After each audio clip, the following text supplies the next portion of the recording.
First 1D के case में तो कैलकुलेट कर लिया हमने। अब let's do for the 2D square lattice. 2D square lattice में सेम वही चीज जो मैथमेटिकल जो इसका मेथडोलॉजी है, it's similar as the first one जो हमने 1D मोनोटोमिक के केस में सॉल्व किया है। बस जस्ट आपको डायमेंशन इंक्रीज करनी है क्योंकि ये 2D स्क्वायर लैटिस है। तो जाहिर है फिर हम स्केयर, एक बात नोट करिए, स्क्वायर लैटिस है तो ये वाले जो ए हैं एक्स एक्सिस के अलोंग, वाई एक्सिस के अलोंग, ये हमेशा कांस्टेंट और सेम रहेगा। Okay, k dot g plus g square is equal to 0 is your diffraction condition, right? अब इस डाइफ्रैक्शन कंडीशन में हमने g को जब स्पेसिफाई किया 2 pi by a n x i unit vector plus n y j unit vector, so x y दोनों हम dimensions को उसमें इंक्लूड कर रहे हैं। इसी तरह k जो है k x i unit vector plus k y j unit vector होगा। अब इसकी वैल्यूज को इस इक्वेशन 1 में आप प्लग करते हैं, इक्वेशन 3 को इक्वेशन 1 में अगर प्लग करिए, ये डॉट प्रोडक्ट है तो डॉट प्रोडक्ट में आई और आई का डॉट प्रोडक्ट सरवाइव करेगा, आई और जे का जाहिर है जीरो हो जाएगा क्योंकि वो परपेंडिकुलर टू ईच अदर है और कोसाइन 90 डिग्री जीरो होगा। इसी तरह जे और जे आपस में सरवाइव करेंगे। सो अल्टीमेटली जब आप थोड़ी सी सिंप्लीफिकेशन करेंगे, इसकी वैल्यूज को यहाँ पे प्लग किया जाएगा, इस जी स्क्वायर को माइनस जी स्क्वायर इधर कर दीजिए, इसका जब आप स्क्वायर लेंगे to calculate the right side, vector का जस्ट मैग्नीट्यूड स्क्वायर होगा तो वो आपको पता है कि ये N X square plus N Y square और साथ में इस चीज का स्क्वायर आ जाएगा। इसी तरह के डॉट जी जब कैलकुलेट किया जाएगा, टू यहाँ मल्टीप्लाई हो रहा है, 2 पाई बाई ए यहाँ एग्जिस्ट करता है, फैक्टर्स कुछ कैंसिलेशन होंगी, you can do it by yourself. N X के एक्स प्लस एन वाई के Y is equal to minus pi by A N X square plus N Y square is your final result. अब इस final result में हमें dimension, I mean 2D की हम बात कर रहे थे, तो एन एक्स एन वाई दो चीजें ऐसी हैं जो इंटीजर हो सकते हैं। N X zero plus minus one by two plus minus sorry plus minus one plus minus two plus minus three and so on. इसी तरह एन वाई भी सेम कोई इसी तरह का इंटीजर है।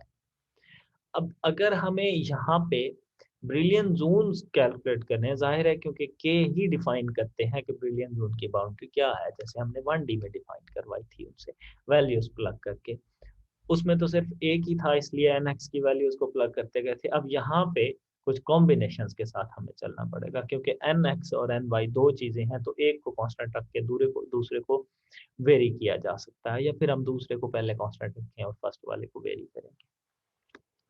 तो अगर मैं ऐसा करूं, जीरो जीरो प्लग करने से तो जाहिर है फिर ओरिजिन पे ही हम चल रहे होंगे क्योंकि एन एक्स भी जीरो है, एन वाई भी जीरो है, तो यहाँ सब कुछ जीरो हो जाएगा, के एक्स और के वाई ओरिजिन पे सब कुछ हम लाई करता है हमारे पास। ओके, जब हम इसके कॉम्बिनेशन नेक्स्ट को अगर देखना चाहें, फॉर दिस केस हम लेट से कहते हैं कि एन एक्स जो है वो प्लस माइनस वन है और एन वाई को हम जीरो कर देते हैं। N X plus minus one है, मतलब हम एक्स एक्सेस की बात कर रहे हैं, एन वाई जीरो कर दिया तो वाई एक्सेस के अलावा कोई के की वैल्यू इस वक्त नहीं है क्योंकि एन वाई हमारे पास जीरो हो गया है, मतलब वाई डायमेंशन की हम बात ही नहीं कर रहे, ये सिर्फ एक्स एक्सेस के अलावा लाई करता होगा। अब अगर आप ये देखें कि एन एक्स को प्लस वन रखें और एन वाई की जीरो रखें और यहाँ पे प्लग करें इस इक्वेशन 4 में, तो एन एक्स क्योंकि वन है तो के एक्स यहाँ पे बचेगा, एन वाई जीरो हो गया तो ये जीरो हो जाएगा, एन वाई यहाँ भी जीरो है, एन एक्स यहाँ वन है तो ये वन बचेगा। सो के एक्स का जो आंसर होगा वो आपके पास माइनस पाई बाई ए होगा जब एन एक्स प्लस वन है और एन वाई जीरो है। इसी तरह अगर एन एक्स माइनस वन है और एन वाई जीरो है, आप इसकी वैल्यू को यहाँ पे प्लग करिए, एन एक्स क्योंकि माइनस वन है तो ये माइनस के एक्स होगा, ये एन वाई जीरो है इसलिए ये जीरो हो जाएगा, ये जीरो हो जाएगा। एन एक्स की वैल्यू आप माइनस वन प्लग कर रहे हैं क्योंकि स्केयर है तो ये फिर प्लस हो जाएगी, ये नेगेटिव साइन वैसे का वैसे है। तो आपके पास जो आंसर आएगा इसका के एक्स का, वो माइनस की जगह प्लस आ जाएगा क्योंकि ये और ये आपस में कैंसिल हो जाएंगे, इधर का माइनस और इधर का माइनस कैंसिल होगा तो ये आपके पास K X is equal to pi by A आ जाएगा। पहले आपने माइनस पाई बाई ए निकाला है, अब पाई बाई ए निकाला है। इसी तरह आप एन एक्स को जीरो प्लग करिए, एन वाई को प्लस माइनस प्लग करके हैं तो आपके पास के वाई की जो लिमिट्स हैं वो आ जाएंगी। ओके, ये 2D क्रिस्टल हमने यहाँ शो किया मैंने, तो आप ये ओरिजिन सेलेक्ट करते हैं जो यहाँ रेड में शो किया गया है। अब हमने ये बात की थी कि जो के एक्स है, ये के एक्स एक्स एक्सिस के अलॉन्ग है, के वाई वाई एक्सिस के अलॉन्ग है। फर्स्ट टाइम जब हम एन एक्स या एन वाई को जब हमने जीरो किया है, तो हमारे पास के एक्स की values plus minus pi by A आ रही है, यहाँ से लेके यहाँ तक की वैल्यू बन जाएगी, और ये माइनस वाली माइनस पाई बाई ए यहाँ तक बन जाएगी। इसी तरह जो एन एक्स जब जीरो कर देंगे, तो मतलब हम सिर्फ वाई एक्सेस के अलावा कैलकुलेट करना चाह रहे हैं। वाई एक्सेस में के एक्स आपके पास, सॉरी ये के एक्स नहीं, इसको के वाई होना चाहिए। Okay, so K Y is plus minus pi by A आ जाएगा। अब ये यहाँ से यहाँ तक पाई बाई ए और यहाँ से यहाँ तक पाई by A. Look at this thing, ये वाला जो एरिया है जो हमें के एक्स और के वाई बता रहा है कि यहाँ से इस पॉइंट तक ये वाला, और यहाँ से यहाँ तक, यहाँ से यहाँ तक का एरिया, यहाँ से यहाँ तक का एरिया, ये फर्स्ट ब्रिलियन जोन है। फर्स्ट ब्रिलियन जोन जिसमें एन वाई जीरो प्लग कर रहे हैं और एक्स को plus one plus minus one, इसी तरह एन एक्स को जीरो प्लग करके एन वाई को प्लस माइनस वन प्लग कर रहे हैं, तो उससे हमारे पास ये चीज आ रही है। सो ये आपके पास फर्स्ट ब्रिलियन जोन है। ये मैंने जो लाइंस शो करवाई हैं यहाँ, ये पिक्चोरियल रिप्रेजेंटेशन जब हम कर रहे थे, ये वही वैसा ही केस है, ये वही परपेंडिकुलर बाइसेक्टर ड्रा किए जाए तब भी एक ही बात है, अगर मैथमेटिकल डिस्क्रिप्शन से कैलकुलेट करते हैं तब भी ये सेम वही आपके पास फर्स्ट ब्रिलियन जोन आ रहा है। ये मैंने यहाँ इसको फर्स्ट ब्रिलियन जोन को कलर कर दिया है कि ये फर्स्ट ब्रिलियन जोन है इसका। इसी तरह अगर हम नेक्स्ट कॉम्बिनेशन की बात करते हैं, तो नेक्स्ट कॉम्बिनेशन आपके पास 0 1 का तो हमने देख लिया। अब 1 1 का कॉम्बिनेशन फिर नेक्स्ट आएगा। एन एक्स को प्लस माइनस वन और एन वाई को भी प्लस माइनस वन प्लग किया जा सकता है। तो इसमें फिर चार तरह की पॉसिबिलिटीज हैं। अगर मैं एन एक्स को प्लस वन रखता हूं, तो उसके करस्पॉन्डिंगली एन वाई की वैल्यू प्लस माइनस वन है। तो एन एक्स प्लस वन रखा जाए, एन वाई या तो प्लस वन हो सकता है या फिर माइनस वन हो सकता है। सिमिलरली अगर इसको एन एक्स को माइनस वन रखा जाए, तो एन वाई की वैल्यू प्लस वन और माइनस वन है। अब ये जो कॉम्बिनेशन हैं, इनको आप इस इक्वेशन में प्लग करिए, तो आपके पास ये चार रिजल्ट्स आएंगे। जब दोनों वैल्यूज पॉजिटिव होंगी तो ये रिलेशन आपके पास आएगा। जब दोनों नेगेटिव होंगी तो ये वैल्यूज आएंगी, एक प्लस है एक नेगेटिव है, तो ये वाले एक्सप्रेशन आएंगे। अब के एक्स और के वाई की तरफ अगर हम इस डायग्राम में जाते हैं, ये वाली जो हमने डायग्राम बना रखी है, जब दोनों के एक्स और के वाई दोनों पॉजिटिव हैं, पहली बात तो ये कि क्वाड्रेंट में पॉजिटिव है, यहाँ पे पॉजिटिव है, इसके कोरेस्पॉन्डिंगली आपके पास जो वैल्यू आ रही है वो माइनस 2 पाई बाई ए है। सो 2 पाई बाई ए की जो लिमिट है वो आपके पास ये वाली लिमिट है। जब दोनों पॉजिटिव हैं, K X plus K Y is equal to 2 pi by A, ये यहाँ पे पॉजिटिव है, तो 2 पाई बाई ए को जो लाइन कंबाइन कर रही है, ये आपकी वो बाउंड्री है इसकी।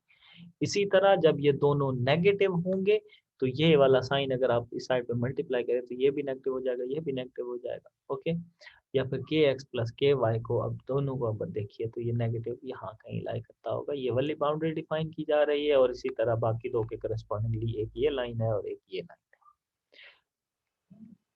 सो के एक्स प्लस हो तो जाहिर है फिर हम के एक्स प्लस, क्योंकि इधर लाई करता है कि एक्स प्लस की बात कर रहे हैं, के वाई माइनस है, तो ये इस एक्सेस के अलॉन्ग माइनस है, तो ये वाली बाउंड्री आ जाएगी। अब के एक्स माइनस है, के वाई प्लस है, के एक्स माइनस यहाँ पे लाई करता है, के वाई प्लस यहाँ पे लाई करता है, तो ये वाली बाउंड्री आ जाएगी। अब हमें पता चल गया कि के जो है बाउंड्रीज को तो डिफाइन कर रहे हैं, वो ग्रीन लाइन में जो ये चार लाइन शो की गई है, ये उसकी बाउंड्रीज है। लेकिन हम देख चुके हैं कि फर्स्ट ब्रिलियन जोन जो था वो ये वाला रीजन है, तो फर्स्ट ब्रिलियन जोन के रीजन को हमें इसमें इंक्लूड नहीं करना जब हम सेकंड की बात कर रहे होंगे, सेकंड ब्रिलियन जोन की बात कर रहे होंगे। तो फर्स्ट ब्रिलियन जोन के केस को अगर निकाल दिया जाए, जो कि ये ब्लू कलर में शो किया गया है, तो remaining part these corners is your second brilliant zone, right. Okay, मैंने जस्ट इसको कलर कर दिया कि फर्स्ट और सेकंड ब्रिलियन जोन एक साथ शो करवा दिए। फर्स्ट ब्रिलियन जोन है, ये सेकंड ब्रिलियन जोन है। This was all about the brilliant zones. Now your goal is I'm going to give you a quiz for different classes. BS 7th A and MSc morning में question 1 को solve करना है, BS 7th B और MSc evening ने question 2 को solve करना है और BS सेक्शन C ने क्वेश्चन 3 को सॉल्व करना है। क्वेश्चन ये है कि find the brilliant zone for simple cubic crystal. जैसे मैं ये वाली मैथमेटिकल डिस्क्रिप्शन निकाल रहा था, जी यहाँ से मैंने कैलकुलेट किया है, के को के एक्स के वाई रखा है, आप इस तरीके से कैलकुलेट कर सकते हैं, क्योंकि जी जब आपको कैलकुलेट करना होगा, मैं जस्ट आपको हिंट देना चाह रहा हूँ कि कैसे हम इसको करेंगे। ये इसके लिए B1 B2 कैलकुलेट करने होंगे। B1 B2 आप कैलकुलेट कर सकते हैं। रियल क्रिस्टल में आपको पता है कि अगर सिंपल क्यूबिक की बात की जाए तो एक्स एक्सेस वाई एक्सेस जी एक्सेस के अलावा जो रियल आपके पास लेटेस्ट वेक्टर्स हैं वो नाउन है।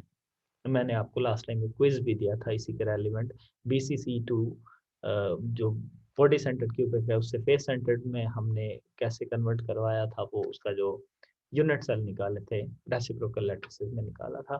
सिंपल के केस में आपको पता है, आप वो कैलकुलेट कर लीजिए। हिंट ये है कि B1 B2 B3 कैलकुलेट करें, फिर आइडेंटिफाई करें कि उसकी बाउंड्रीज क्या होगी। क्वेश्चन 1 क्वेश्चन 2 और ये वाला जो है, सॉरी ये क्वेश्चन 3 है आपके पास, क्वेश्चन यस। सो ये जब आप सॉल्व कर लेंगे तो मैं आपको एक ईमेल लेक्चर्स के आई मीन व्हाट्सएप के ग्रुप में मैं आपको शेयर करूंगा, तो आप उस पर मुझे ईमेल कर दीजिएगा। Thank you very much.